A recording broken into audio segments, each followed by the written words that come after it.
Continue à prier, continue à prier. Présence de Dieu, présence de Dieu, présence de Dieu, présence de Dieu, présence de Dieu, présence de Dieu. Oh, réparte que les mains de maman.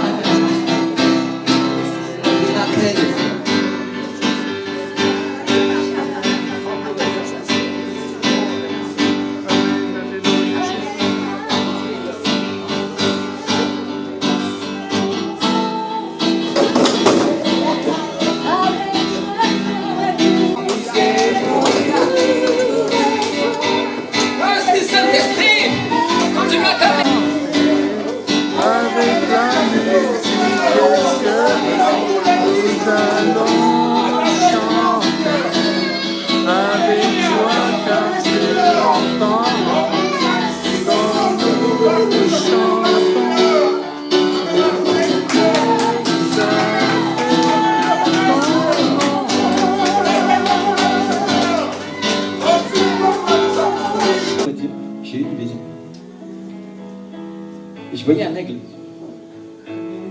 Et il était comme ça, il arrivait avec ses serres comme pour attraper sa proie, non? Et après j'ai vu l'aigle comme ça qui prenait son envol. Et j'ai vu un aigle aussi qui pêchait et qui prenait un poisson. Alléluia. Là, je ne comprends pas toute cette vision encore. Mais il y a des choses que je crois comprendre. La première chose, c'est que l'Église, elle va atteindre ses objectifs. Elle va prendre son butin. Alléluia. La proie, c'est le butin, c'est ce qui chasse, non? C'est la nourriture, non? Merci Seigneur. Et elle va avoir des poissons. Et les poissons, vraiment, mes frères et sœurs, je crois que ça nous symbolise à nous. On va pêcher des poissons. C'est-à-dire Dieu est en train de parler d'atteindre des âmes. Va atteindre son objectif. Va atteindre des âmes. On va voir ce que Dieu me révèle dans les jours à venir. Mais je comprends déjà quelque chose comme ça. Alléluia. Mais ça m'impacte beaucoup. Parce que ce n'est pas commun. Ah, qui est-ce qui dit « Je suis béni » ? Amen. Alléluia. Gloire à Dieu. Il y en a qui veulent prendre cette bénédiction. Ils ont raison. Merci Seigneur. Mais chaque chose qu'on dit avec la conviction, mes frères et sœurs, quand on croit, tout est possible à celui qui croit. Amen. Alléluia. Merci Seigneur. On va prendre ensemble la parole et on va aller pour changer dans le livre des juges. Dites avec moi les juges. Gloire à Dieu. Merci Seigneur. C'est l'Ancien Testament, Juges chapitre 13, verset 1. Amen. Juges chapitre 13, verset 1. Je vais avoir besoin de ma pianiste. Alléluia. Si Georges veut bien la relâcher. Gloire à Dieu. Merci Seigneur. Alléluia. Tout le monde a pris la parole. Juges, chapitre 13, verset 1. Et la Bible dit, « Les enfants d'Israël firent encore ce qui déplaît à l'Éternel, et l'Éternel les livra entre les mains des Philistins pendant 40 ans. » Dites avec moi, 40 ans. Alors, qu'est-ce qui se passe quand les enfants de Dieu font ce qui déplaît à Dieu? Dieu les livre entre les mains de leurs ennemis. Oh! Ça fait peur. Imagine-toi. Les Philistins, ils étaient méchants. Hein? Et au verset 2, la Bible nous dit, il y avait un homme de Tsoréa, de la famille des Danites, et qui s'appelait Manoach. Sa femme était stérile et n'enfantait pas. Un ange de l'Éternel apparut à la femme et lui dit, voici, tu es stérile et tu n'as point d'enfant, tu deviendras enceinte et tu enfanteras un fils. Maintenant, prends bien garde, ne bois ni vin, ni liqueur forte, et ne mange rien d'impur, car tu vas devenir enceinte et tu enfanteras un fils. Le rasoir ne passera pas sur sa tête, parce que cet enfant sera consacré à Dieu dès le ventre de sa mère. Alléluia. Amen. Merci Seigneur. Et ce sera lui qui commencera à délivrer Israël de la main des Philistins. La femme alla dire à son mari, un homme de Dieu est venu vers moi, et il avait l'aspect d'un ange de Dieu, un aspect redoutable. Je ne lui ai pas demandé d'où il était, et il ne m'a pas fait connaître son nom. Vous imaginez, mes frères et sœurs, un ange lui est apparu. Et il dit à la femme de Manoach qui était stérile, tu vas avoir un enfant, cet enfant sera consacré à Dieu et c'est lui qui va commencer à délivrer Israël de la main des Philistins.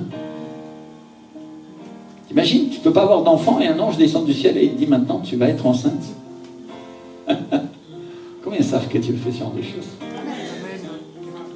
Et je voudrais... Non, je ne vais pas vous le dire. Le Seigneur me dit non.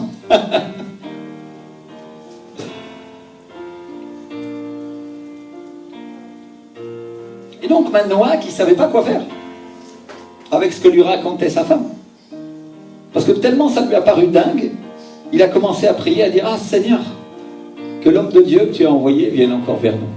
C'est-à-dire, donne-moi une preuve de ce qu'elle dit.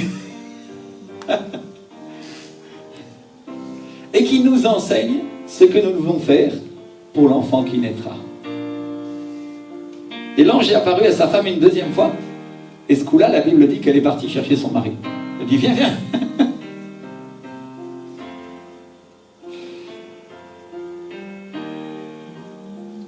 Et Manoach a demandé à l'ange de l'Éternel, quel est ton nom afin que nous te rendions gloire quand ta parole s'accomplira? Et l'ange de l'Éternel lui a répondu, pourquoi demandes-tu mon nom? Il est merveilleux. Alléluia, dis avec moi, merveilleux. Le mot hébreu qui est utilisé, c'est le mot pali, qui veut dire admirable, notable, remarquable et merveilleux. Amen, dites avec moi, admirable, notable, remarquable et merveilleux. C'est-à-dire, celui qui fait des merveilles, littéralement, celui qui fait des miracles. Alléluia. Et qui est celui qui fait des miracles et dont le nom est merveilleux? En espagnol, la Bible Reina Valera nous donne une indication supplémentaire parce qu'elle traduit avec une plus grande clarté. Elle dit, pourquoi est-ce que tu demandes mon nom? Il est admirable. Alléluia. Et si on regarde le livre d'Ésaïe au chapitre 9, au verset 6, on va trouver ce verset que tout le monde connaît, ou beaucoup de gens connaissent. Car un enfant nous est né. Alléluia. Un fils nous est donné. Et la domination reposera sur son épaule. On l'appellera, comment? Admirable, conseiller, Dieu puissant, Père éternel, Prince de la paix. Alléluia. Donc en un seul mot, je vais vous dire le secret, mes frères et sœurs. Manoach et sa femme ont rencontré Jésus. Donc Jésus lui-même se déplace. Il vient voir la femme de Manoach, il lui dit, tu vas avoir un enfant. Et cet enfant, ce sera un type de moi, une image de moi, une image de ce que je vais faire dans l'avenir. Et il libérera Israël de la main des Philistins qui l'oppressent. Alléluia. Ça vous rappelle rien, ça? Marie. Qu'un ange de l'Éternel vient. C'est-à-dire, Jésus, et frères et sœurs, toute la Bible dit à propos de Jésus. Jésus est en train d'annoncer prophétiquement ce qu'il va faire dans un temps proche, en leur donnant un sauveur qui les délivrera de la main d'Israël. Et de la même manière, en même temps, Dieu annonce qu'il viendra lui-même et il sauvera son peuple. Alléluia.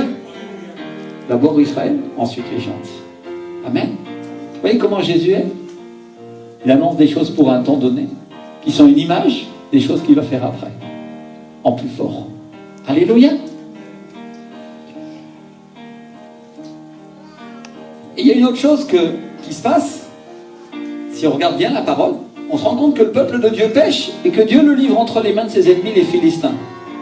Mais que dans le même temps, mon frère, ma soeur, dans le même temps, Dieu envoie Jésus pour leur susciter un sauveur. Alléluia. Et on doit bien comprendre une chose, c'est qu'en même temps que Dieu punit son peuple à cause de la désobéissance, il lui prépare une porte de sortie. Alléluia. Mon frère, ma soeur, Dieu avait prévu avant la fondation du monde, que le diable ferait pécher Adam et Ève, et que le péché tomberait sur la terre, et que nous serions perdus. Et il avait en même temps prévu d'envoyer son fils Jésus pour que nous soyons sauvés. Alléluia. En même temps qu'il y a de la désobéissance de notre part, Dieu prépare une porte de sortie. Merci Seigneur. C'est pour ça qu'aujourd'hui on peut dire, et c'est écrit dans la parole, il n'y a aucune condamnation pour celui ou celle qui est en Jésus-Christ. C'est pure grâce totalement immérité de notre part, mais Dieu nous aime. Alléluia. Est-ce que c'est une raison pour pécher? Justement, c'est une raison pour plus pécher. Alléluia. Gloire à Dieu. Parce que Dieu nous aime et il nous a fait grâce. Et donc, est-ce que le Seigneur pense à nous? Oh oui, bien sûr qu'il pense à nous. Il pense à nous plus que nous pensons à nos propres enfants. Parce que mon frère, ma soeur, je veux te dire cette chose-là. Et tu dois bien comprendre ça. C'est qu'un père humain, il aurait pensé à punir ses enfants, mais il n'aurait pas pensé forcément à leur proposer une porte de sortie. Alors que Dieu, au moment où il punit ses enfants, il leur propose une porte de sortie. Alléluia! Gloire à Dieu.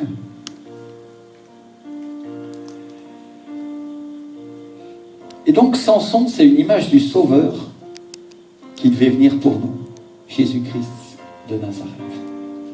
C'était quoi une image? Une image de Dieu.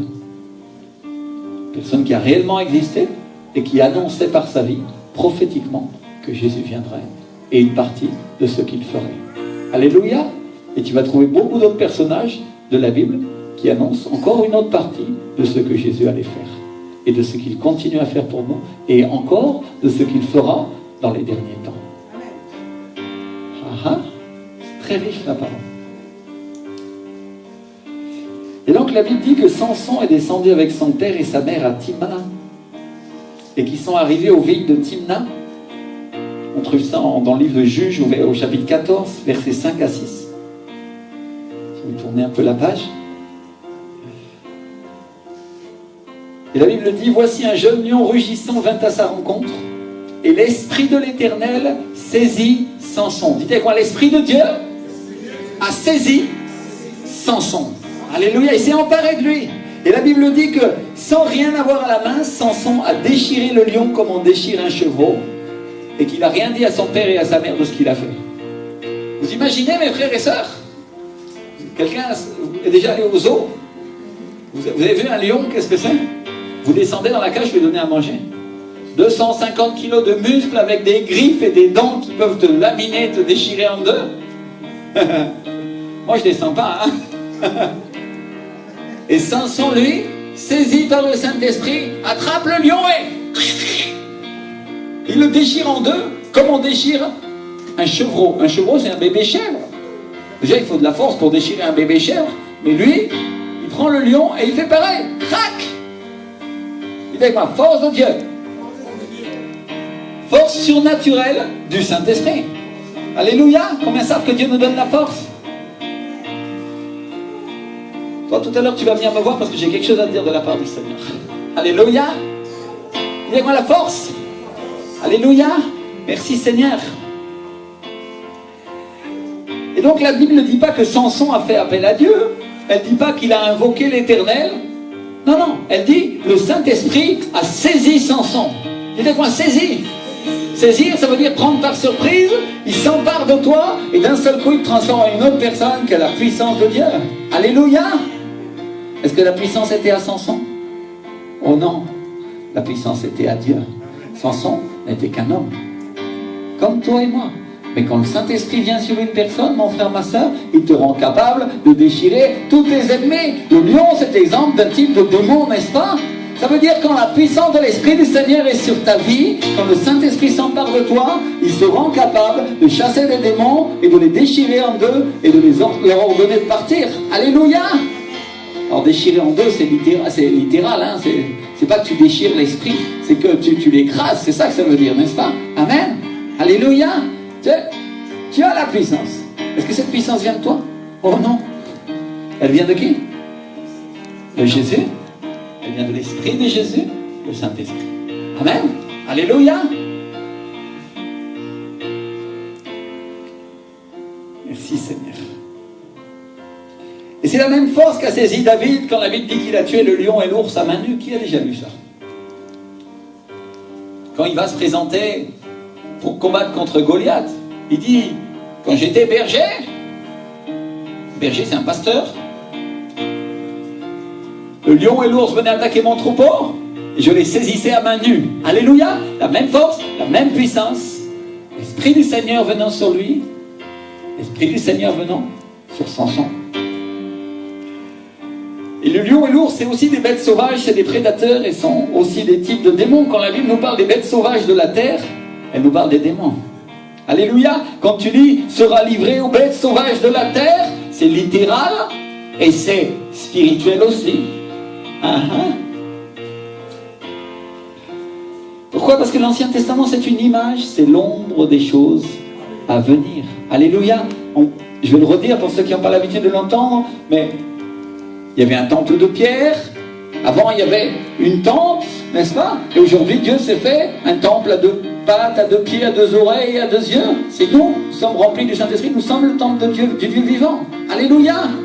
C'est quoi? L'Ancien Testament, c'est l'ombre des choses à venir. L'ombre des choses qui sont au ciel. Alors, si vous voulez comprendre comment ça fonctionne, Dieu procède par couche. C'est avec moi, par couche. C'est-à-dire, il a même une révélation, et sur cette révélation, il dit ce qu'il va faire après. Et sur cette révélation qui vient après, comme Jésus-Christ de Nazareth qui vient, et là où certains pensent que ça c'est fini, il dit encore ce qu'il va faire après. Jésus revient, cette fois-ci pour régner. Vous l'avez crucifié il y a 2000 ans, bientôt il revient pour régner sur vous. Il sera 1000 ans sur la terre. Et après, il y a encore une révélation de ce qui sera au ciel, que c'est lui qui régnera sur nous tous. Alléluia. Disez-moi, par couche, plus ta compréhension augmente, plus Dieu va te parler des choses à venir. Mais il ne va pas te commencer à parler des choses de la fin si tu n'as pas compris les choses du début. C'est normal, non? Alléluia. À moins que tu fasses faire de l'astrophysique à un enfant quand il rentre à la maternelle. En général, il a quelques années à faire avant, non? Alléluia. Eh bien, c'est la même chose pour nous. Merci Seigneur. Et donc, nous avons la puissance contre les serpents, les scorpions et toute autorité de l'ennemi, dit la parole de Dieu. Je n'ai pas prévu d'enseigner ça, mais je crois que le Saint-Esprit veut nous montrer ces choses-là. Nous avons l'autorité contre toute force, toute autorité démoniaque, sur la terre et sous la terre, non pas en notre propre nom, mais au nom de Jésus de Nazareth. Alléluia. Est-ce que ça doit nous faire peur?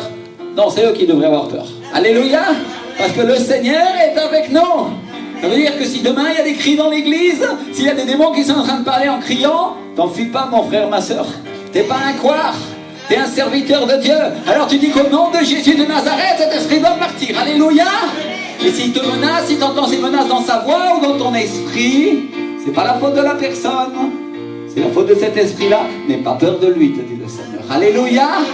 Je voudrais vous témoigner ces choses-là. J'ai vraiment pas prévu d'enseigner sur la libération, mais il y a quelque chose que Dieu est en train de me montrer. Je voudrais vous partager ça. Un jour, c'était les premières fois que je faisais des libérations, et c'était un grand congrès.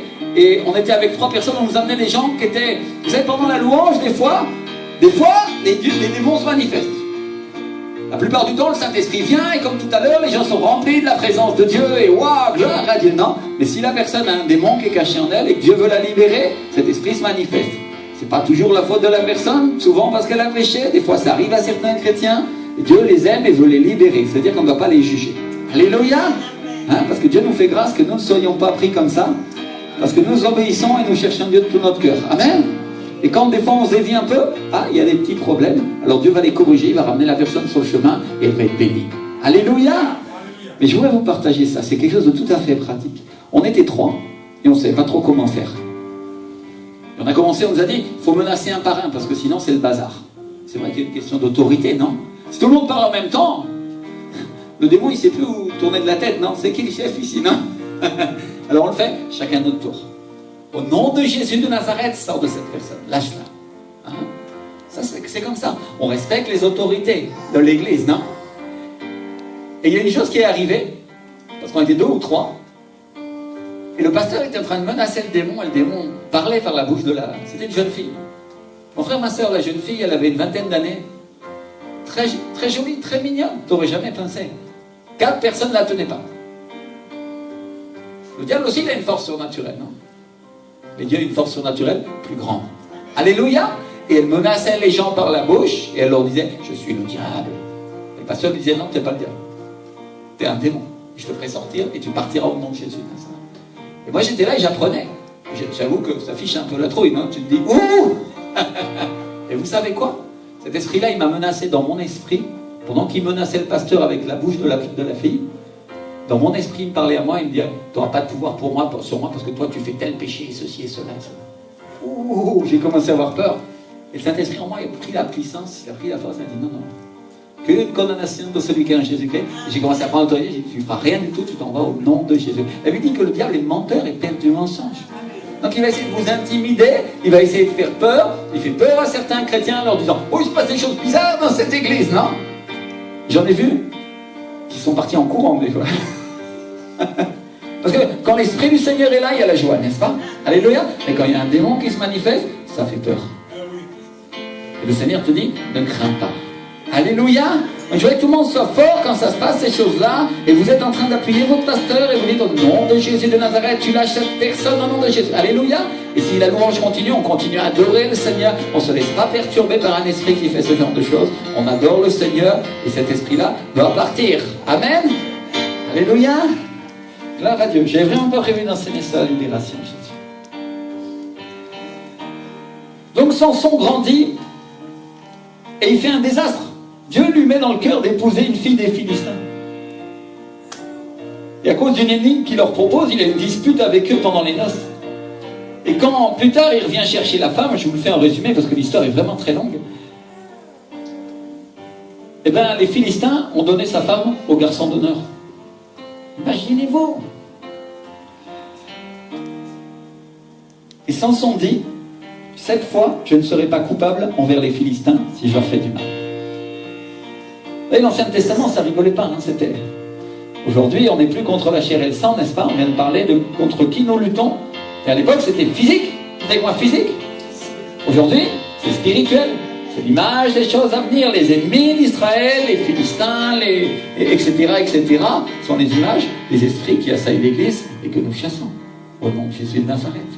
C'est pour ça que je crois qu'aujourd'hui, l'Esprit du Seigneur te dit, tu dois être un vaillant, tu dois être une vaillante. Alléluia. Vaillant, guerrier, te dit le Seigneur. C'est pas ce qu'il a dit à Gédéon. Ça veut dire que tu dois manier l'épée et tu dois avoir la force et tu dois combattre pour ton pays, tu dois combattre pour ton église, tu dois combattre pour ta famille, te dit le Seigneur. Alléluia. Parce que je t'ai donné cette autorité, je t'ai donné cette puissance. Amen.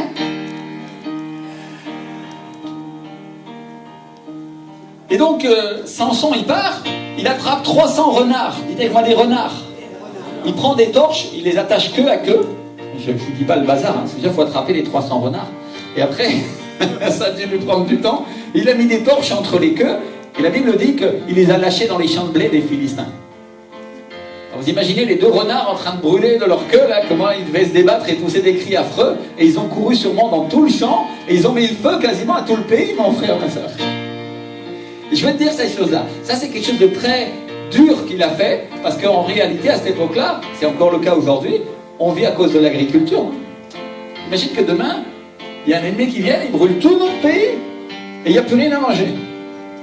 Il est condamné à la famine pendant une année entière jusqu'à la récolte d'après. Mais c'était leurs ennemis. Dieu n'a pas de pitié avec les ennemis de son peuple. Alléluia. Dieu n'a aucune pitié avec les démons qui vous oppressent ou qui vous font du mal. Amen. Il les écrase, il les détruit totalement. Et de la même manière que ce juge, les juges, c'était une image de l'autorité du Christ qui est aussi un juge.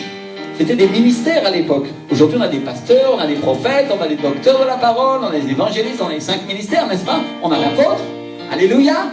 Parce que nous sommes sous la grâce. Dites avec moi la grâce. Mais à l'époque, sous la loi, pendant ce temps-là, la Bible dit qu'ils avaient des juges. Et ces juges étaient remplis du Saint-Esprit et ils sont une image de Jésus qui juge son Église, qui juge les choses du mal, qui les détruit quand elles doivent être détruites, n'est-ce pas? Alléluia. Donc de la même manière que Dieu a envoyé Samson détruire les Philistins, écoute bien ce que je vais te dire, Dieu a envoyé Jésus pour détruire les démons qui te font du mal, qui t'oppriment, qui t'amènent dans la tristesse, qui te rendent malheureux. Alléluia, qui te rendent malade. Gloire à Dieu. Qu'est-ce qu'il dit gloire à Dieu pour ça? Merci Seigneur. Est-ce qu'on a des raisons d'avoir peur? Oh non, c'est eux qui ont des raisons d'avoir peur. Alléluia. S'ils nous fichent un peu les jetons un instant, c'est normal, parce que quand on va à la guerre, à un moment, eh ben, écoute, quand tu es en face de ton ennemi, à un moment, tu trembles un peu.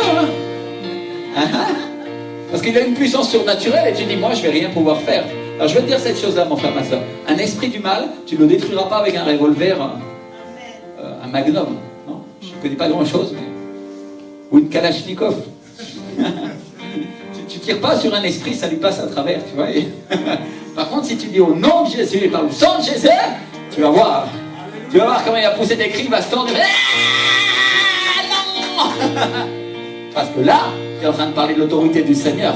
Alléluia. Donc un esprit du mal se combat avec des armes spirituelles. Amen. La Bible dit que les Israélites combattaient avec toutes sortes d'armes. Et ils avaient des épées, non? Et nous avons l'épée de la parole de Dieu pour nous défendre, mes frères et sœurs. Si tu connais la parole, l'Esprit du Seigneur te la rappellera, il te conduira à toute la vérité, il défera les mensonges du diable, quand il y aura un esprit qui t'attaquera parfois à cause d'une chose que tu as fait dans ton passé, ou parfois que tu fais encore, Dieu te dira non, moi je te garde, je te protège. Alléluia. Et tu prendras ton épée et tu lui mettras un coup dans la tête. Amen. Gloire à Dieu. Puis la fois d'après, tu réfléchiras et tu diras, peut-être ce péché, je devrais m'en débarrasser parce que... Mais lui, il le sait. N'est-ce pas? Des fois, il l'invente aussi. Et ça arrive. Donc, nous devons comprendre la réalité du monde spirituel et la manière dont nous devons nous comporter, nous aussi, dans le naturel, en s'appuyant sur la présence de Dieu, sur la puissance du Saint-Esprit pour obtenir la victoire. Alléluia. Je ne peux pas l'abattre avec un revolver, je ne peux pas lui mettre un coup de poing, mais je peux lui ordonner de partir au nom de mon Seigneur Jésus-Christ. Alléluia. Qu'il a vaincu à la croix. J'ai l'autorité. Et donc, Samson envoie les renards. Il allume les torches et ça embrase tout le blé sur pied jusqu'aux plantations d'oliviers. Ils n'ont plus d'huile et ils n'ont plus de farine. C'est terminé. Ils ne font plus la cuisine. C'est fini. Et mes frères et sœurs, moi je voudrais vous dire ça. Que Dieu va faire, il va amener cette destruction à tous ceux qui vous ont opprimés. Alléluia. À ceux qui ont profité de vous. À ceux qui ont pris votre argent, qui ont pris votre emploi, quand vous étiez sous le joug de leur oppression. Dieu détruira tous vos ennemis. Alléluia. Gloire à Dieu. Priez pour que Dieu ait miséricorde d'eux, croyez-moi. La Bible dit, c'est une chose terrible de tomber entre les mains du Dieu vivant. Amen. Ce que Jésus va faire aux riches de la terre, à ceux qui vivaient dans l'injustice en opprimant les pauvres, il va les prendre et en un seul jour, il les laissera sans rien. Je parle de ceux qui ont la richesse par l'extorsion. Parce que Dieu ne va jamais punir Job, par exemple, vous comprenez? Job était riche, mais sa richesse était donnée par Dieu. Mais Dieu, aux personnes qui commettent l'extorsion, aux personnes qui oppriment, aux personnes qui volent et qui commettent l'injustice, Dieu les détruira. Sauf s'ils se repentent. Alléluia. Comprenez que nous, l'Église, on a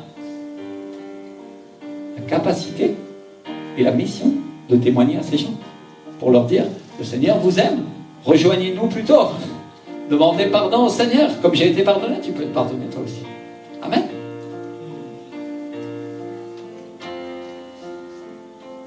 Et donc quand les Philistins ont appris et su qui avait fait ce ravage, la Bible dit qu'ils sont montés contre le père et la fille et ils ont brûlé leur maison.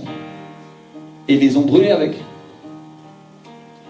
Et Samson leur dit, est-ce que c'est ainsi que vous agissez? On trouve ça en Juges chapitre 15 verset 7. Je ne cesserai qu'après m'être vengé de vous. Tu peux lire l'histoire complète à la maison. Comprenez? Ils brûlent la fille et le père à cause de la perte qu'ils ont obtenue.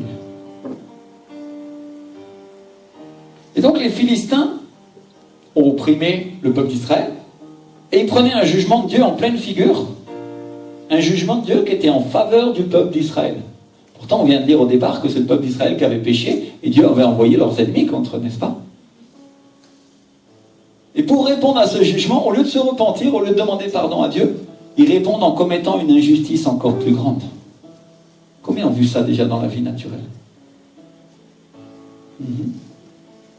Et c'est la raison pour laquelle Dieu leur dit au travers de Samson, est-ce que c'est comme ça que vous agissez? Je vais arrêter qu'après m'être vengé de vous. Et frères et sœurs, quand on voit ce passage, c'est un passage prophétique de l'avenue du Seigneur Jésus. Et la Bible nous enseigne qu'à tous ceux qui ne l'ont pas cherché, à tous ceux qui ne se sont pas repentis en voyant les jugements de Dieu, à tous ceux qui ont persévéré dans leur injustice, le Seigneur va leur dire, puisque c'est comme ça que vous agissez, je m'arrêterai qu'après m'être vengé de tout ce que vous avez fait. Ouh. Alléluia. Merci Seigneur. Donc à qui appartient la vengeance, mes frères et sœurs? À Dieu. Alors est-ce que je dois pardonner? Oh oui, j'ai intérêt à être pardonné aux autres. Pourquoi? Sinon je serais traité comme eux. Vous avez compris? Si tu ne pardonnes pas de tout ton cœur à ton frère, toi aussi tu ne seras pas pardonné, dit la parole. Comprends comment ils vont être traités, nos ennemis, et comprends que toi, tu as intérêt à te positionner dans le camp de Dieu de toutes tes forces. Alléluia! Parce que la destruction vient pour eux, et elle est annoncée sur le pays, et je vous l'annonce déjà d'ores et déjà. C'est écrit dans la Bible depuis des milliers d'années. Dieu détruira la terre, il la prendra, il la roulera comme un manteau, il prendra les étoiles du ciel, et hop!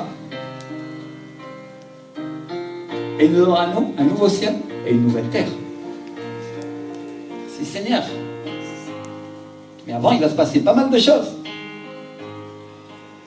Et donc les parents de Samson, eux, ils n'avaient pas compris pourquoi Samson voulait épouser une fille de leurs ennemis.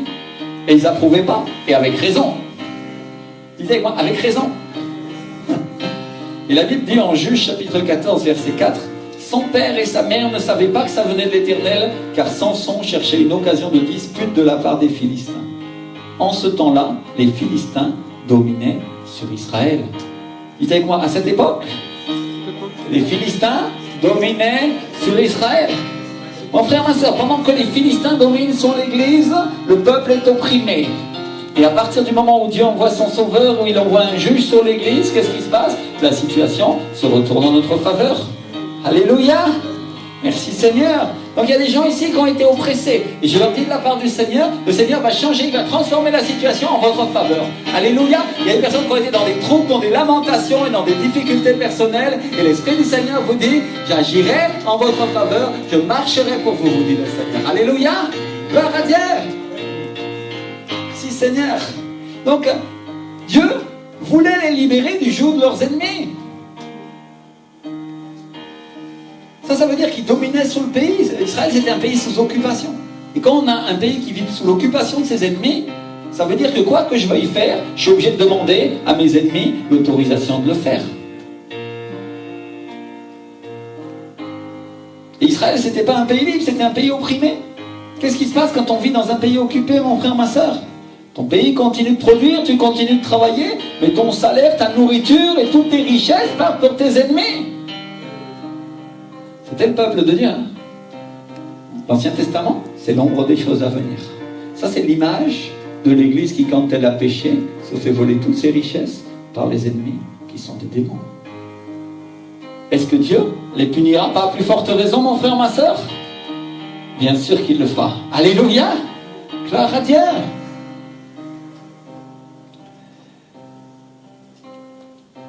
En Juge chapitre 13, verset 1, la Bible nous dit que c'est Dieu qui les avait livrés entre les mains de leurs ennemis à cause de leur désobéissance. C'était quoi la raison? La désobéissance à quoi? À la parole de Dieu. Ouh, c'est sage, hein? Il y a un silence qui se fait. Ouh, Seigneur, est-ce que j'ai été obéissant, n'est-ce pas?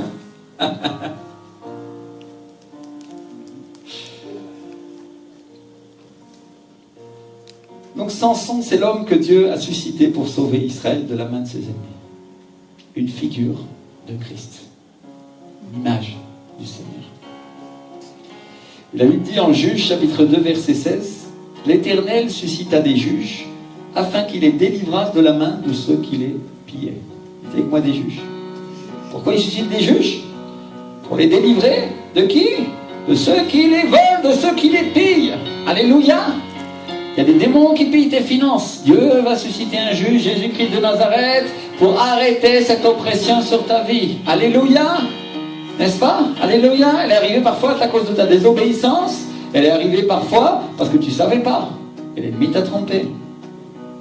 Dieu va susciter des juges. Un juge, Jésus de Nazareth, le juste juge.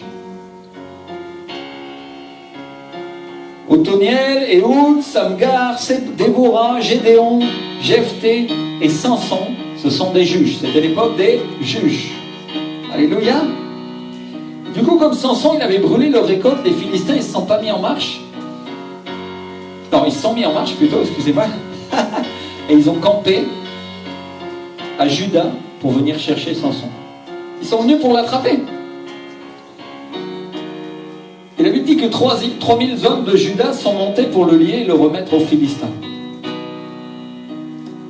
Vous y croyez, vous, à ça? Dieu vous envoie un sauveur et vous le livrez à vos ennemis parce que vous avez peur des représailles. Incroyable, non? Le peuple de Dieu parfois fait n'importe quoi.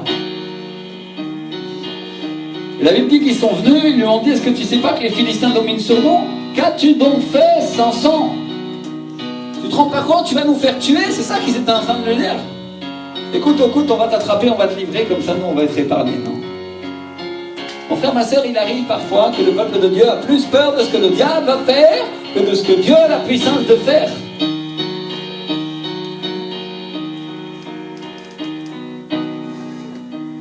Et Samson répond: je les ai traités comme ils m'ont traité.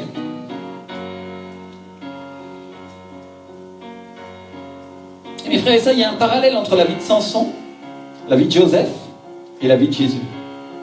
Parce que si vous regardez bien, ils ont tous été livrés à leurs ennemis. Par qui? Par leurs propres frères. Et Samson leur dit: jurez-moi que vous ne me tuerez pas. Du coup, il l'attache, il le livre aux Philistins à un endroit qui s'appelle Léchi. Et la Bible nous dit que quand ils sont arrivés à Léchi, les Philistins ont commencé à pousser des cris en arrivant à sa rencontre. Et qu'à ce moment-là, dites avec moi, à ce moment-là, l'Esprit de l'Éternel le saisit, l'Esprit de l'Éternel saisit Samson, et les cordes qu'il avait au bras sont tombées comme du lin brûlé. Alléluia! Les liens, les attaches qu'il y avait sur sa vie se sont enflammés instantanément. Et ces liens sont tombés de ses mains. Mon frère, ma soeur, l'Esprit du Seigneur te dit de la même manière: si tu as été fait prisonnier par tes ennemis, si tu as été fait prisonnier par tes frères, l'Esprit du Seigneur te saisira et les liens spirituels qui ont été mis sur ta vie tomberont à tes pieds brûlés. Alléluia! Il n'y a aucun démon qui pourra te retenir captif, aucune influence de l'homme, aucune influence religieuse, aucune influence de la crainte de l'homme ne pourra te retenir de servir le Seigneur. Alléluia! Et l'image des choses à venir, l'image des choses qui sont maintenant, l'Esprit du Seigneur va te saisir et tous les liens que le diable avait mis qui t'empêchaient d'avancer dans ta vie chrétienne vont tomber, mon frère, ma soeur. Alléluia! Ma soeur, il y a déjà des liens qui sont tombés. Tu vas commencer à courir. Tu ne sais pas à quel point tu vas courir. Alléluia!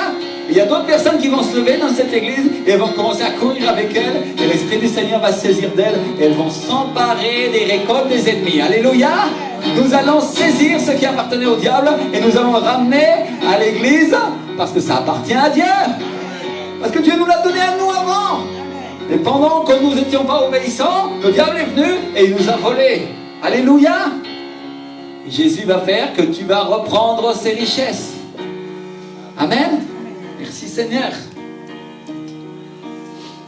Et la Bible dit que Samson aussi a tendu la main pour ramasser une mâchoire d'âne fraîche et qu'avec ça il a tué 1000 hommes. Dites avec moi, 1000 hommes avec un bout d'os d'âne. La Bible ne dit pas qu'il les a tués avec une épée, avec une lance, mais avec une simple mâchoire d'âne. Ce que Arnold Schwarzenegger rêverait de faire dans ses films les plus forts. Alléluia! Lui, il l'a fait. Fait que même Arnold Schwarzenegger a la décence de ne pas se mesurer à 1000 hommes parce qu'il sait que humainement, c'est impossible. Alléluia! Mais avec Dieu, mon frère, ma soeur, la Bible dit, nous ferons des exploits. Donc, Samson se baisse. Et il ne ressemble pas du tout à Arnold Schwarzenegger dans Conan le Barbare, pour ceux qui connaissent. Pas du tout. C'est un simple homme. Il prend la mâchoire, les liens sont tombés et il détruit 1000 hommes. Mon frère, ma soeur. La Bible dit qu'un peu contre 1000 et 2 contre 10 000. 10 000 démons, 1000 démons. Il prend 1000 démons, il les met par terre. Toi tout seul, quand l'Esprit du Seigneur va te saisir, 1000 démons qui t'opprimaient avec un simple bout d'os. Tu vas les déchirer, mon frère, ma soeur. Tu vas les déchirer, ils auront crainte de toi. Alléluia! Que personne ne conçoive de l'orgueil à cause de ça. Parce que Jésus a dit, réjouissez-vous plutôt de ce que votre nom est inscrit dans les cieux. Alléluia, dans le livre de la vie. et non pas de ce que les démons vous soient soumis. Mais mon frère, ma soeur, j'ai une bonne nouvelle pour toi. Les démons te sont soumis. Et au nom de Jésus de Nazareth, aucun d'entre eux n'a le pouvoir de te lier, aucun d'entre eux n'a le pouvoir de te captiver. Et en plus de ça, tu as le pouvoir de les arraser, de les mettre par terre. Alléluia! Donc pas en ton propre nom. Oh non, ton nom, non. Au nom de Jésus de Nazareth. Alléluia! L'Éternel des armées célestes.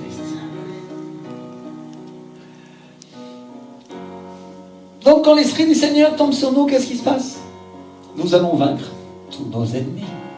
N'est-ce pas que nous ne luttons pas contre la chair et le sang? Oh, bien sûr, il y a des hommes qui vont être jugés, parfois à cause de nous.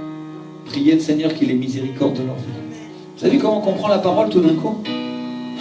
Seigneur, pardonne-leur, ils ne savent pas ce qu'ils font. Parce que mon frère, ma soeur, si le Père avait jugé les personnes qui ont crucifié Jésus, pauvre d'elle.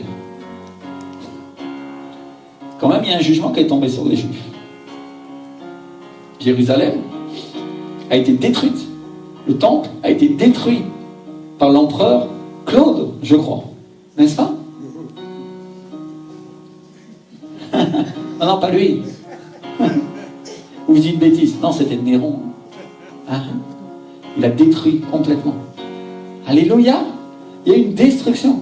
Donc là, le jugement est venu. La Bible dit que Samson a été juge en Israël pendant 20 ans. Dites avec moi, juge. Juge, celui qui apporte le jugement. C'est pas que le jugement de Dieu. Comprenez qu'on peut avoir la crainte de Dieu. Comprenez pourquoi on peut prier pour nos ennemis? Seigneur, aie miséricorde de mes ennemis. Parce que s'ils tombent entre tes mains, personne ne pourra les retirer de ta main. Seigneur. Certains, ils ont du mal à comprendre. Oh, quelle compassion il faut pour pouvoir prier pour ses ennemis. Non, non. Il faut avoir la révélation de ce qui va leur arriver. Quand tu as compris qu'ils vont hurler dans un gémissement d'enfer et que ça durera pour toujours, mon frère, ma soeur, toi aussi tu diras non, non, on ne peut pas leur faire un châtiment si terrible.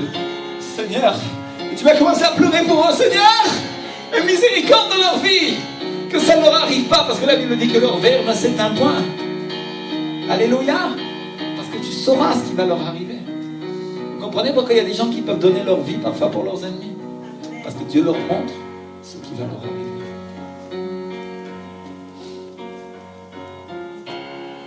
Et donc Samson part pour Gaza, il voit une femme prostituée et il entre chez elle. Samson, vraiment, des fois. Samson est parti au bois de Boulogne. Seigneur, un homme de Dieu, moi. On ne sait pas quelle idée il a eue. Il était fatigué des 1000 qu'il avait tués. Parfois on pêche qu'on n'a pas envie de ça.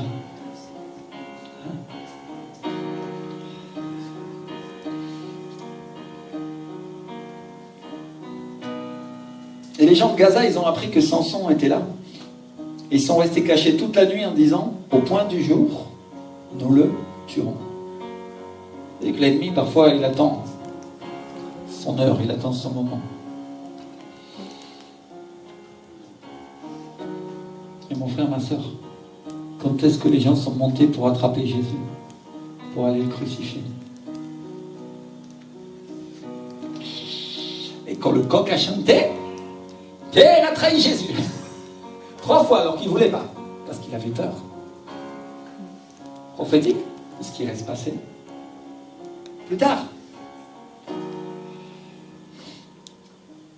Et Samson reste couché jusqu'à minuit. Et à minuit, il se lève. Et la Bible dit qu'il prend les battants de la porte de la ville et les 2 poteaux, il les arrache avec la barre, il les charge sur son épaule, et il s'en va avec, et il les emmène sur la montagne qui est en face. Imaginez la porte de la ville. Vous avez déjà vu les portes des vieilles forteresses? 5, 7, 8 mètres en bois, renforcé avec de l'acier, et avec la force surnaturelle de Dieu. Il prend la porte. Il ne casse pas la porte, hein, parce qu'il pourrait la reconstruire. Non, non, il arrache la porte, et il l'emmène dans un autre endroit, dans une autre ville, et quand tu regardes exactement la distance qu'il y a, tu vas te rendre compte qu'il y a 60 km. Tranquille.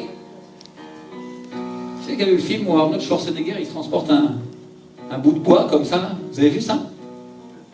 que vous savez qu'ils ont dû vider le bois à l'intérieur parce qu'ils ne pouvaient pas le porter. Ça pèse des tonnes. Et oui.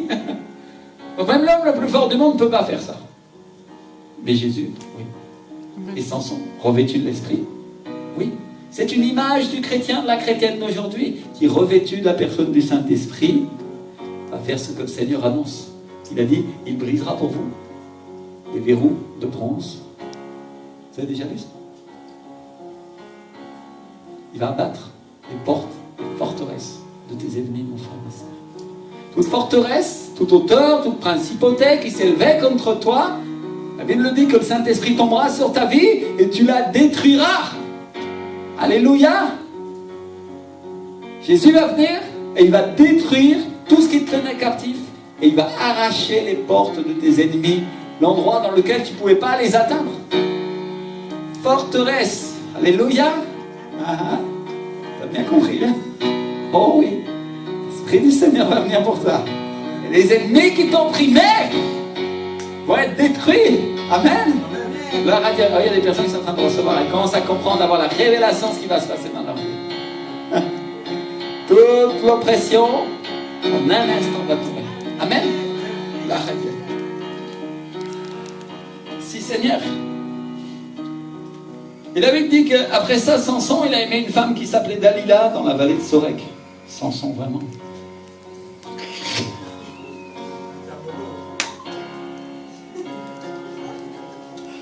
C'est pas possible. Alors quand les princes des Philistins l'ont appris, ils sont montés vers elle pour lui dire, flatte-le, pour savoir d'où vient sa grande force et comment nous pourrions nous rendre maîtres de lui. Nous le lirons pour le dompter et nous te donnerons chacun 1000 et 100 cycles d'argent. Dites avec moi, 1000 et 100 cycles d'argent. Vous imaginez, Samson, il venait de laisser la ville de Gaza ouverte, accessible à leurs ennemis. Et c'était une catastrophe militaire. Parce qu'un seul homme avait fait perdre 1000 hommes à l'armée d'en face. Et avec une simple mâchoire d'âne, vous imaginez le général en face des Philistins? C'est pas possible. Et ils venaient de laisser leur ville à la merci de n'importe quel ennemi qui pouvait rentrer de jour comme de nuit par la porte. Vous savez pourquoi on fait des portes très hautes comme ça? Parce que c'était pour se protéger des attaques, n'est-ce pas? J'ai vu les châteaux forts. Imaginez, on casse le pont-levis et tout, et puis hop, tout est ouvert. Ça ne sert plus à rien. N'importe qui vient, il te tue quand il veut. Ils étaient dans cette situation-là. Et un seul homme pouvait venir à bout d'eux en quelques semaines et sans aucune aide. Sans armée, tranquille. Le type venait, il se promenait, il emmenait ta porte. Tu dis, hé! Donc les Philistins, il faut comprendre, ils étaient prêts à tout pour en finir avec Samson. Prêts à tout. Et donc Dalila commence à persécuter Samson pour qu'il lui donne son secret. Dites avec moi le secret. Le secret de Samson. Ceux qui ne connaissent pas l'histoire de Samson et Dalila pourraient lire dans le livre des Juges la totalité de l'histoire. Et vous allez mieux la comprendre. Alléluia. Et donc Dalila, la Bible dit qu'elle le tourmentait jour et nuit. Et finalement Samson, il a fini par dire, le rasoir n'a point passé sur ma tête parce que je suis consacré à Dieu depuis le ventre de ma mère. C'est Juges 16-17.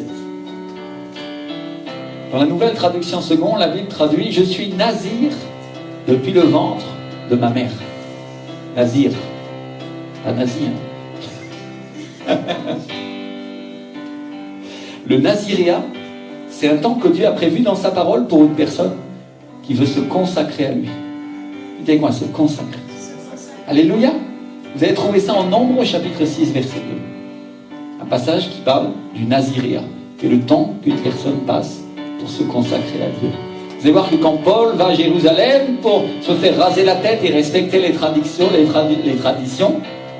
hein, on est en train de parler de choses comme ça, non? Là, il parle de faire un vœu, on est en train de parler de toutes ces traditions d'Israël. Amen. Donc la Bible nous enseigne que c'est un temps où un homme ou une femme se sépare des autres pour se consacrer à Dieu. À la différence de Paul, le nazir, lui, il ne devait pas se raser les cheveux, n'est-ce pas? Ça, c'était pour un vœu. Lui, il devait les laisser pousser. Et la Bible dit qu'il ne devait pas s'approcher des morts pendant le temps où il se consacrait à Dieu. Alors bien sûr, c'est toujours une image des choses à venir. Et quand la Bible parle de ne pas s'approcher des morts, pour nous, si tu veux passer d'un temps de consécration avec le Seigneur, Dieu te dit de ne pas t'approcher des choses mortes. Des œuvres mortes. Des choses qui ne servent à rien. Alléluia! Vous comprenez? Alors évidemment, la force de Samson, elle n'était pas dans ses cheveux. Mais elle était dans sa relation avec la personne du Saint-Esprit. Et c'est une image. On parle d'une alliance pour être mis à part avec le Seigneur. On se met à part de qui? Des hommes. On se met à part des choses, des hommes, pour passer un temps avec Dieu. Alléluia. Mes frères et sœurs, celui ou celle qui est avec Dieu n'est plus avec les affaires du monde et elles lui sont indifférentes. Parce qu'il sert le Seigneur. On parle d'une personne qui bouge dans le monde, d'une personne qui marche dans le monde, mais qui ne vit pas comme lui. Qui n'agit pas comme lui, mais qui agit dans la volonté de Dieu. Et parfois, ça nous semble contraire, comme épouser une fille des Philistins, par exemple. Et si vous regardez bien la parole, vous noterez qu'en fait, à la fin, il ne l'a pas épousée. Il n'a pas couché avec elle. Mais qu'elle lui a servi de prétexte pour détruire les champs de l'ennemi. Ah, finalement, Samson n'était pas si idiot que ça, non? Oui, après, il a commis des erreurs. Mais à ce moment-là, c'est quelque chose que l'Esprit du Seigneur avait fait pour amener la destruction dans le camp de l'ennemi. Et donc, regardez bien ce que Samson il dit à Dalila. Il lui dit, je suis nazir depuis le ventre de ma mère. C'est-à-dire, il est en train de lui dire, je suis mis à part pour Dieu depuis avant ma naissance, depuis le ventre de ma mère, depuis que Dieu m'a créé, pour que je sois pour lui, pour que je fasse sa volonté. Et mes frères et sœurs, j'étais en train de prier un jour et le Saint-Esprit m'a dit, j'ai prévu que tu me serves. Tu me servirais depuis le ventre de ta mère. Et je me réjouissais d'avance du temps où tu allais me servir. Alléluia.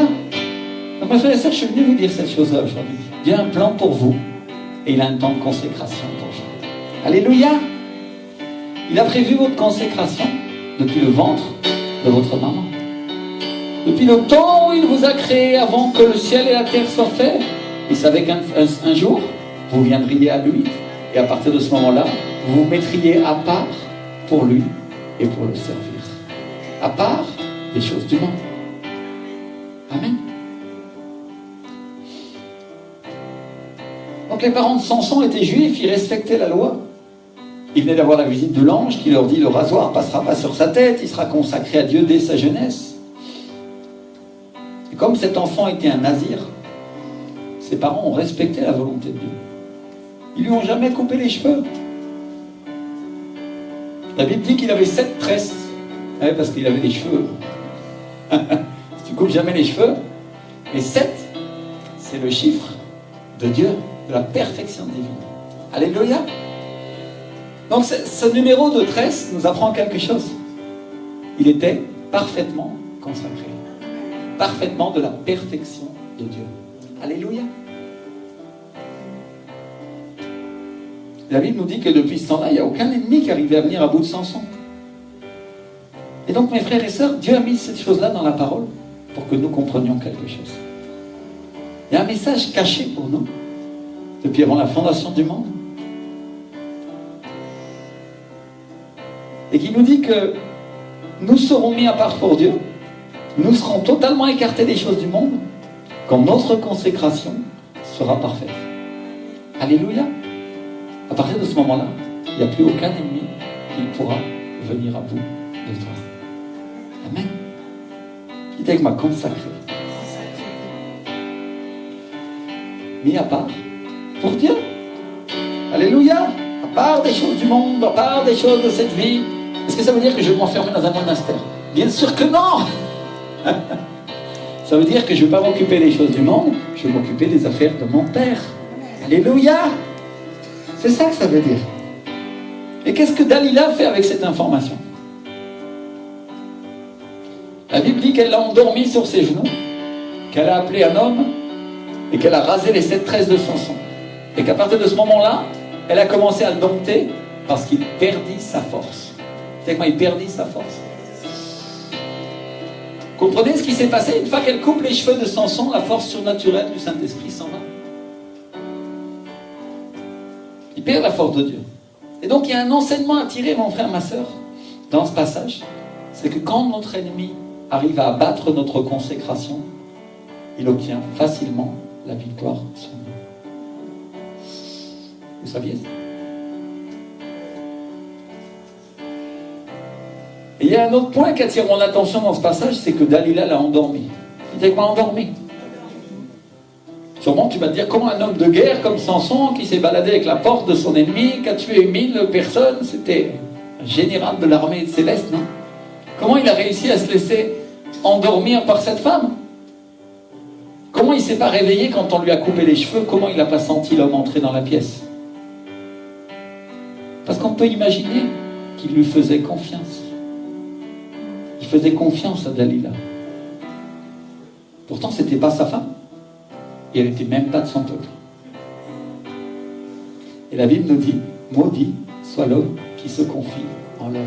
Tu comprends, mon frère, ma soeur? Quand tu fais confiance à quelqu'un qui n'appartient pas à Dieu, il peut t'arriver des misères et des bricoles.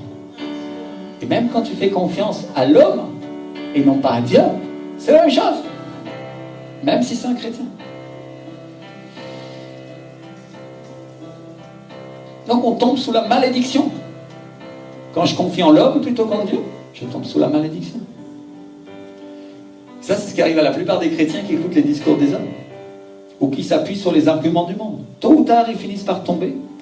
Pour décrire ça, le Seigneur a un verset, il dit « Mon peuple périt par manque de connaissance ». C'est-à-dire par manque de l'intelligence qui vient de moi, il dit le Seigneur. Parce qu'il ne passe pas assez de temps avec moi. Parce qu'il n'est pas consacré.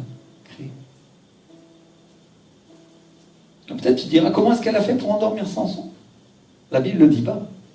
Et si on se réfère à des situations de la vie quotidienne, on peut imaginer qu'elle l'a endormi par ses paroles. T'inquiète pas, Samson. Ça va aller. Je prendrai soin de toi. Mon chéri.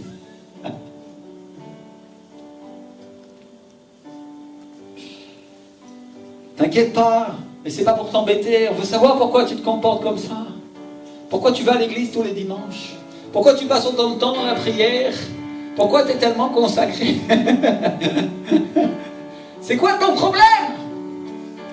Que tu ne te comportes pas comme nous, les gens du monde, ou comme nous, les chrétiens tièdes. Tu vas le trouver comme ça. Tu n'as pas besoin de servir autant le Seigneur. Vous comprenez ce que j'essaye de dire? C'est-à-dire, ça c'est la chair.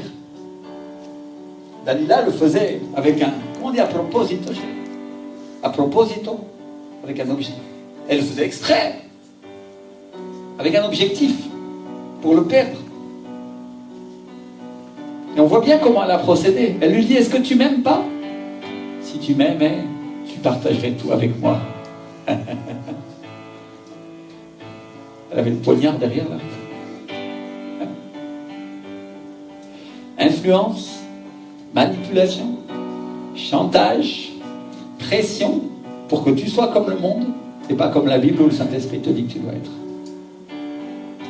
Dalila, c'est une image de l'esprit du monde, mon frère.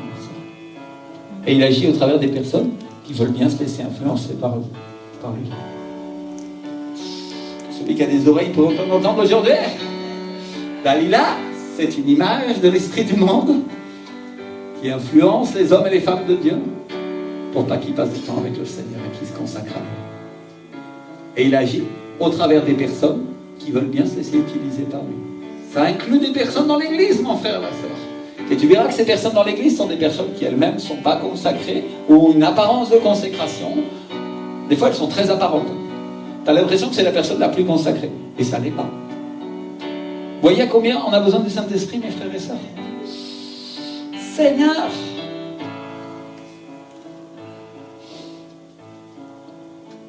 pasteur, on ne peut pas être aussi radical. On vit aussi dans ce monde.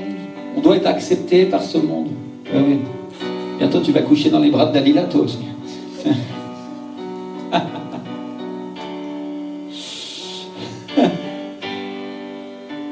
Mais laisse-moi te poser une question. Est-ce que Jésus s'occupait des affaires de ce monde? Ou il s'occupait des affaires de Dieu? N'est-ce pas qu'il a dit, il faut que je m'occupe des affaires de mon Père? Et quand il a dit ça, il avait quel âge? 12 ans, mon frère, ma soeur. Alors, si un enfant de 12 ans peut être soumis au Saint-Esprit, toi aussi tu peux l'être. Alléluia. Oh, tu veux dire, oui, mais je ne suis pas Jésus. Ah, pourtant, tu es son enfant. Et pourtant, il a dit, et tu feras des plus grandes choses que moi parce que je m'en vais au Père. Vous pouvez tout par Jésus-Christ qui vous fortifie. Alléluia. Apôtre Paul, tout c'est par le Saint-Esprit qu'il a dit. Et je peux vous citer une palanquée, une panoplie de versets pour vous dire que, en fait, si nous pouvons, c'est juste une question de décision. Tant que ma décision, c'est vers Dalila. Ce qui m'attend, c'est la mort et l'esclavage. Au diable. C'est une question de décision. Ou je choisis de m'occuper de Dieu, ou je choisis de m'occuper des affaires du monde. Ou je crains les hommes et ce qu'ils font, ou je crains Dieu. Jésus est en train de dire à ses parents, ce dont vous vous occupez, c'est les affaires des hommes. Tu vas dire, pourtant ils avaient parfaite légitimité à aller le chercher, Dieu les avait chargés de s'occuper de son enfant, de le faire grandir. Et quand il a eu 12 ans, la Bible dit qu'ils ont commencé à rentrer chez eux, et au bout de plusieurs jours, ils se sont rendus compte qu'il n'était pas avec eux. Et là-bas, ça arrivait parce que tout le monde marchait sur le chemin, tout le monde discutait. Sûrement, il est avec l'oncle machin, Et puis d'un coup, ils ont cherché partout et Jésus n'était pas là. Vous imaginez la panique des parents naturels. Jésus, qu'est-ce que tu nous as fait? Tu ne te rends pas compte de ça? Et Jésus, au lieu de leur dire pardon papa, pardon maman, ce que n'importe quel enfant devrait faire, non? Il a dit, ne savez-vous pas qu'il faut que je m'occupe des affaires de mon Père? Une décision ferme. Parce qu'il était en âge de commencer à servir le Seigneur. Alléluia. Mon frère, ma soeur, c'est la même chose. Arriver à ton adolescence chrétienne, arriver à un moment dans ta croissance de la maturité de ta vie chrétienne, tu devras prendre une décision. Ou tu t'occupes des affaires de ton Père, ou tu t'occupes des affaires des hommes. Alléluia. Je ne suis pas en train de dire qu'il faut être des enfants désobéissants. Ce n'est pas ce que je suis en train de dire. Mais je suis en train de dire que nous devons être des enfants obéissants au Saint-Esprit. Amen. Et donc Samson n'est pas radical. Il ne prend pas les bonnes décisions, il se laisse influencer par Dalila, qui a un esprit de séduction, qui représente l'homme aussi. La voix de l'homme dans nos vies, qui détourne le cœur de l'homme pour l'empêcher d'obéir aux choses de Dieu. Et elle le séduit. Elle séduit Samson, elle fait pression sur lui pour qu'il livre son secret, pour qu'il renonce à sa consécration. Et petit à petit, il obéit. Et il se fait couper les cheveux. Et la Bible dit qu'à ce moment-là, les Philistins l'ont saisi. Ils l'ont lié. Et à partir de ce moment-là, mon frère, ma soeur, les liens ne sont pas tombés de sa vie. Et ils l'ont attrapé, ils lui ont crevé les yeux. Et ça, mes frères et sœurs, c'est ce qui arrive aux chrétiens qui se laissent séduire par les choses du monde. Qui se laissent capturer, qui perdent leur consécration. Et qu'est-ce qui leur arrive après? Les démons viennent et ils lui crèvent les yeux et ils ne voient plus rien. Il dit quoi? Il devient aveugle. Aveugle spirituellement. On est en train de parler de chrétiens qui désobéissent, qui s'approchent du monde, qui sont amis avec le monde. La Bible nous dit, ne savez-vous pas que l'amour du monde est inimitié contre Dieu? C'est-à-dire, oh pasteur, c'est radical. Ah, c'est pas moi, c'est Jésus. Jésus est radical, n'est-ce pas? Il est le oui, l'amen véritable. Et il est la vérité. Ça veut dire que toute chose autre, c'est quoi? Un mensonge. Si c'est un mensonge, ça vient de qui? Ça vient du diable, des ennemis, ça vient des démons. Et oui. Et donc, à ceux qui ne tiennent pas en compte l'avertissement du Seigneur, il y a des démons qui viennent, ils l'attrapent, ils lui crèvent les yeux, ils perdent leur vue spirituelle et ils perdent la vision des choses de l'esprit. C'est-à-dire, ce qu'il savait devient quelque chose que finalement, oh, c'est comme un rêve qui a disparu. Comme un aveugle se rappelle des choses qu'il a vues sans pouvoir les voir à nouveau. Et toi, tu les regardes et tu te dis, comment ils ne peuvent pas voir ça? Comment ils peuvent tomber dans ce piège qui est tellement évident pour nous? Comment ils peuvent ne pas voir ce qui les fera tomber? Vous avez rencontré des chrétiens comme ça? Moi, j'en ai vu beaucoup. Vous voulez savoir la raison? Ils ont écouté la voix de l'autre et pas la voix de Dieu. Et donc la Bible dit que les Philistins prennent Samson et le font descendre à Gaza, lié avec des chaînes de bronze, et ils l'obligent à tourner la meule dans la prison. Vous savez ce que c'est une meule? Une énorme pierre que normalement on fait tirer par des bœufs. Ils tournent en rond comme ça, et c'est tiré par des animaux parce que ça pèse un poids. Ça sert à moudre le grain pour faire de la farine. Et dans cette prison-là, mon frère, ma soeur, c'est pas des bœufs qui tirent la meule, c'est Samson.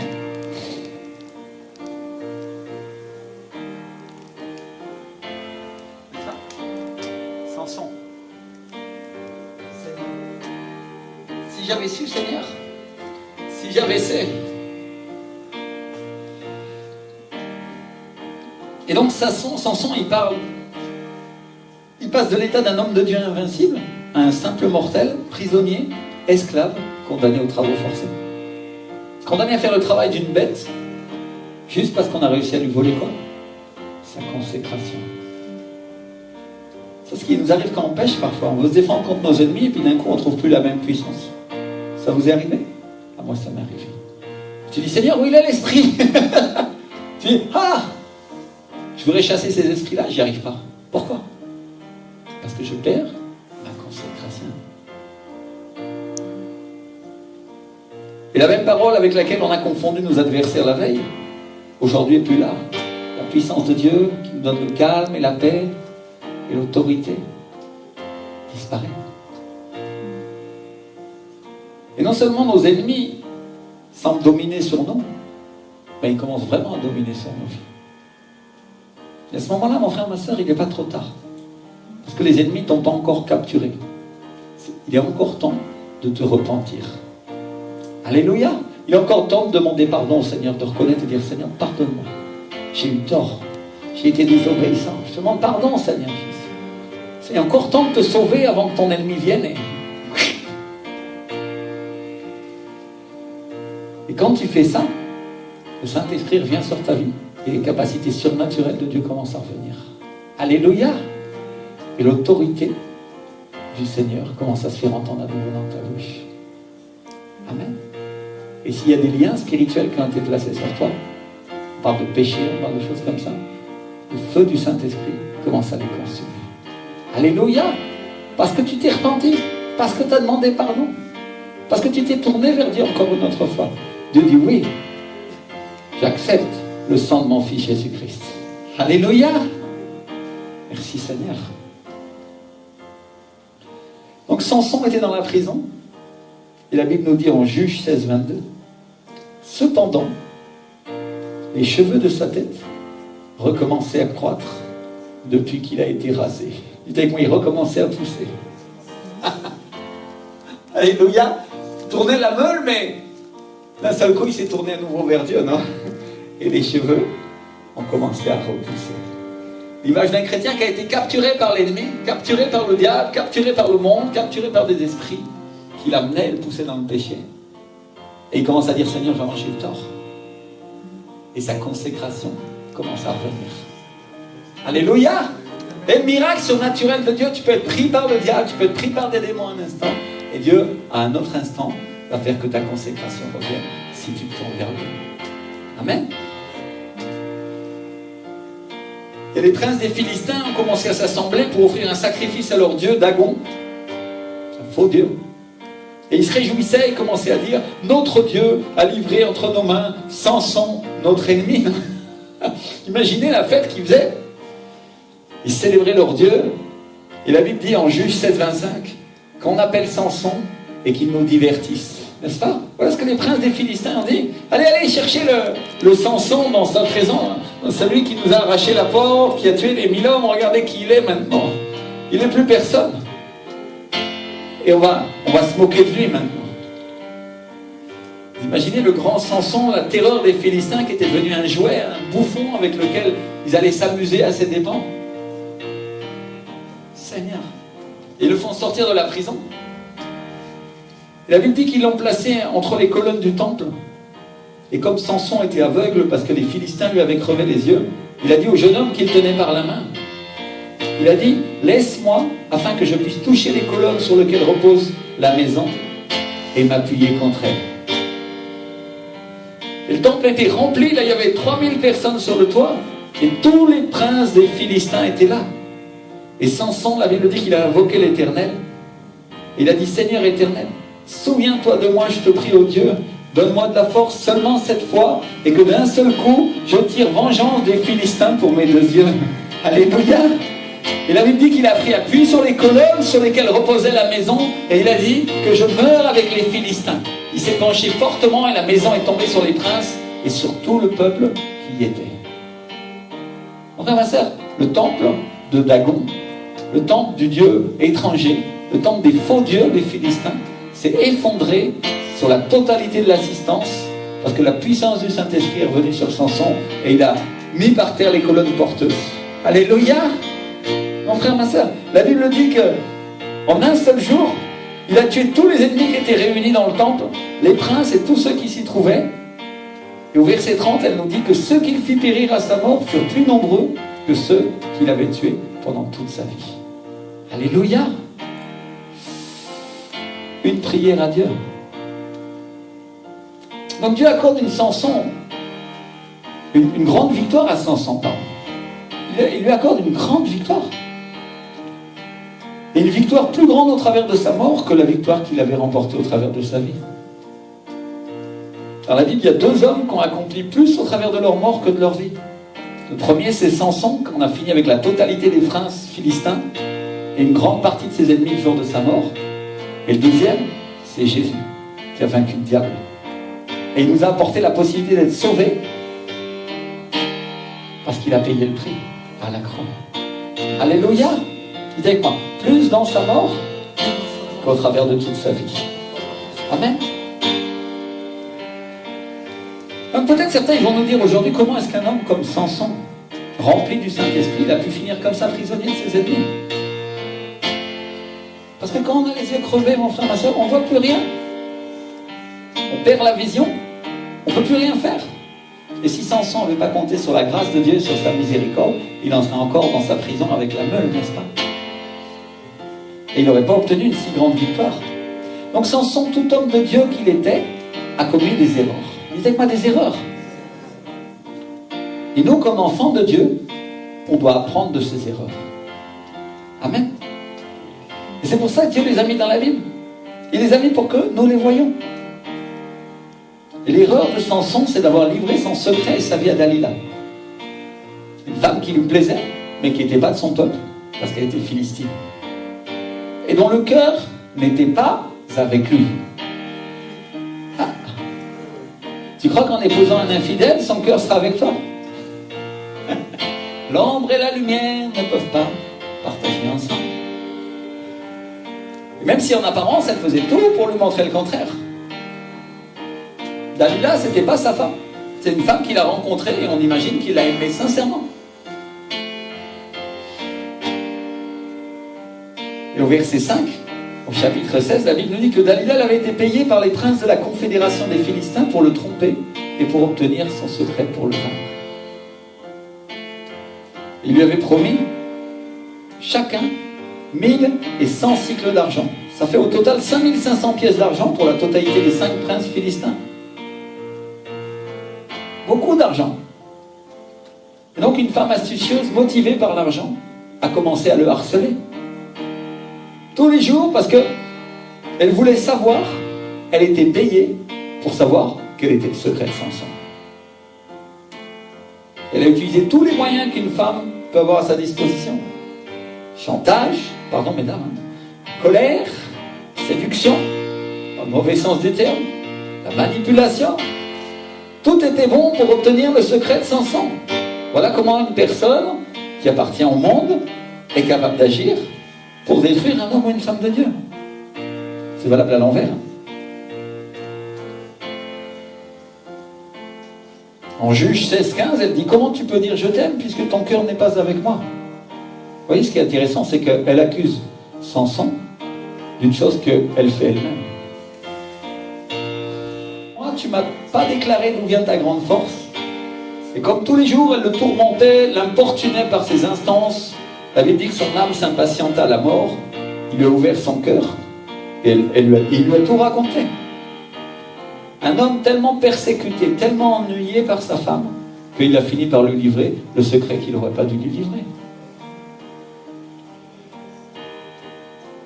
Donc les Philistins, c'est une représentation de démons. C'est des ennemis jurés du peuple d'Israël. Et ils vont faire tout leur possible pour essayer de t'arrêter. Vous comprenez ce que je suis en train de dire? C'est à toi qu'il appartient, mon frère, ma soeur, de savoir te défendre et de savoir que ta consécration, le temps que tu passes avec Dieu, le fait que tu te mets à part avec le Seigneur, c'est ce qui te garde. Alléluia! Parce que l'onction, c'est comme un manteau, mes frères. Et tant qu'elle est sur nous, tant qu'on la porte sur nous, le diable ne peut pas nous toucher. Et si je commence à me mettre à part de la présence de Dieu, ah là, c'est plus pareil. Merci Seigneur. Donc le secret de la force d'un homme ou une femme de Dieu, c'est quoi? La consécration.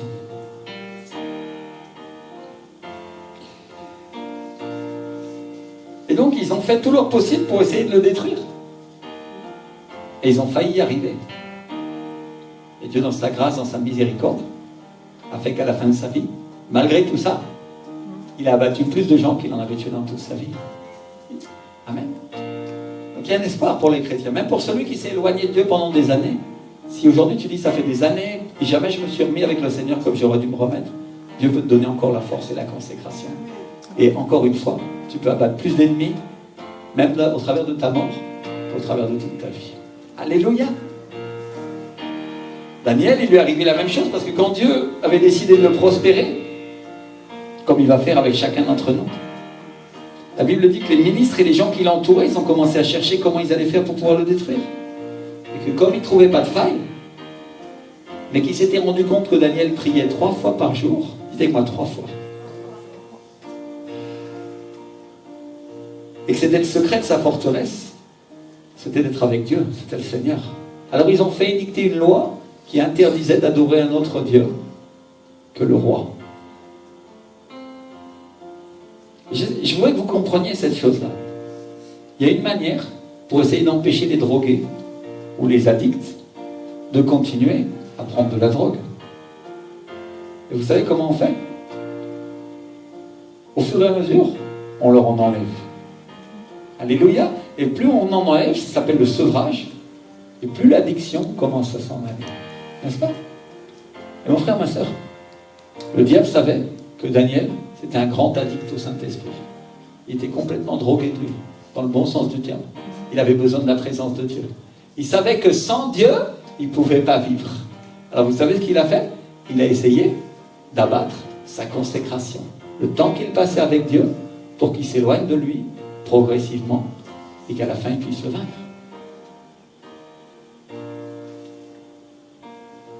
Donc je crois que le message de Dieu est clair, n'est-ce pas?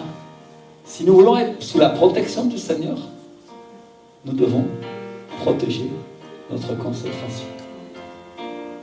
Amen. Donc Samson, il a commis l'erreur d'abandonner sa consécration parce qu'il a fait confiance à Dalila. Daniel, lui, il ne l'a pas abandonné. Amen.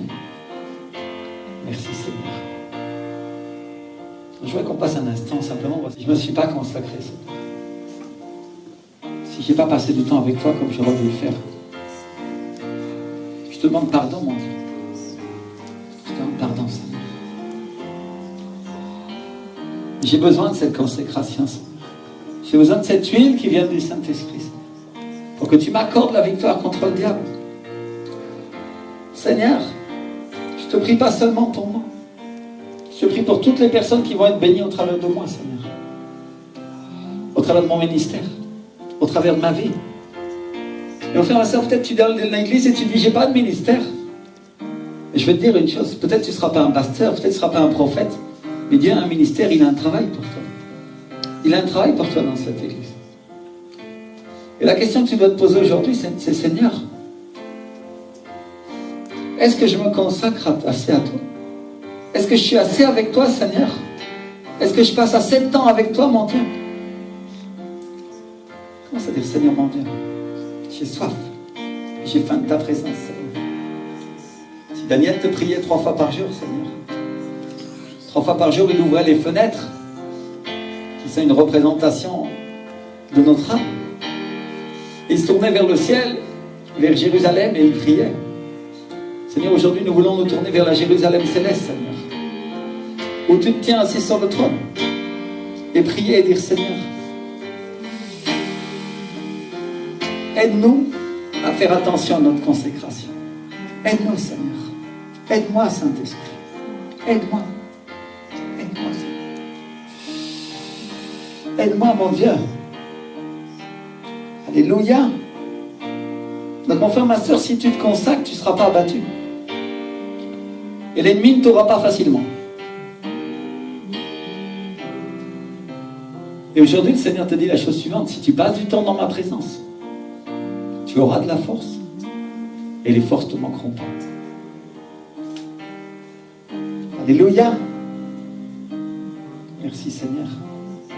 On est en train de parler d'avoir une telle addiction au Saint-Esprit, telle addiction au Seigneur, que nous avons besoin de lui comme pour respirer. Alléluia. Mon frère, ma soeur, les baleines, les dauphins et les cétacés nagent dans la mer. Mais régulièrement, ils ont besoin d'aller prendre de l'oxygène en surface. Ils remontent vers la surface et ils viennent pour respirer. Et mon frère, ma soeur, quand ton addiction à la présence de Dieu fera que tu ne peux pas passer 1 heure sans passer du temps dans sa présence, sans la sentir, sans parler avec lui, alors tu seras prêt à être utilisé par Dieu, parce que tu seras consacré pour abattre tous tes ennemis. Alléluia. Et le Seigneur te dit, à ce moment-là, la force du Saint-Esprit viendra sur toi. À ce moment-là, mon frère, ma soeur, je voudrais qu'on passe devant et on dise, Seigneur, donne-moi cette force aujourd'hui. Donne-moi cette force. Seigneur, que la consécration que tu m'as apportée, Seigneur, celle que j'ai obtenue ou celle que je n'ai pas obtenue encore, mais que je veux obtenir, Seigneur. Seigneur, je viens la chercher aujourd'hui. Passe devant et pas honte et dis-lui, Seigneur, ferme tes yeux, lève tes mains comme ça, dis-lui, Seigneur,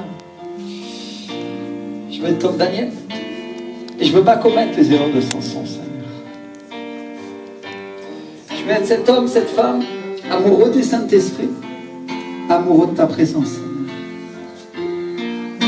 Rempli de la puissance de Dieu, Seigneur. Oh, rapapapapapapapa.